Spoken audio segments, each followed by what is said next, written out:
Hello viewers, this is here again, OFW in Hong Kong. Kung bago ka pa lang sa aking channel, huwag kalimutang mag-subscribe. So for this video, pag-isapan natin kung bakit nga ba masayang magtrabaho dito sa Hong Kong. Kung ikaw ay nagbabalak mag-abroad at hindi mo pa alam kung anong bansa ang pupuntahan mo, then Hong Kong may be the best for you. Una sa lahat, dito sa Hong Kong, yearly increase ng salary. So as of November 2023, yung salary dito sa Hong Kong is pumapatok na siya ng 4,870. Kung sa Pilipinas is nasa 33,000 to 34,000 na siya in peso. And dito weekly, meron tayong day off. Yes po, meron tayong day off weekly. Nakadepende sa employer kung anong day yung ibibigay sa'yo. At saka, pag holiday dito, walang trabaho yung mga OFW. At dito sa Hong Kong, secure na secure tayo mga sis.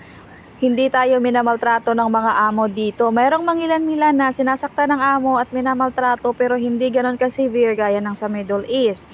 Pag dito minamaltrato ka ng amo, makakasigurado ka makakakuha ka ng tamang hustisya at yung sino yung gumawa sa'yo ay tiyak na mapaparusahan. Kaya safe na safe tayo dito. Makakasigurado tayong umuwi tayo sa Pilipinas na buhay. At dahil nga dito sa Hong Kong, pag mahilig kayong gumala, ay Hong Kong ay napakaganda. Kasi ito namang Hong Kong ito ay tourist destination ng Asia. Kaya napakaraming pupuntahang magagandang galaan dito na libre at walang bayad.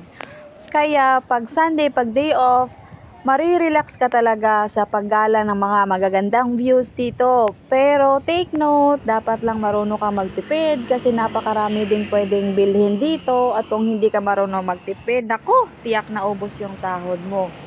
At tuwing day of viewers, magastos din kasi hindi tayo libre sa pagkain. Pero para sa akin, okay lang naman. Sa Pilipinas nga, magkano lang yung sinasahod mo, hindi ka naman libre ng pagkain sa mga opisina na pinapasukan mo. Kaya okay lang, maraming nagrereklamo pero sa akin okay lang, nasa pagbalance lang yan.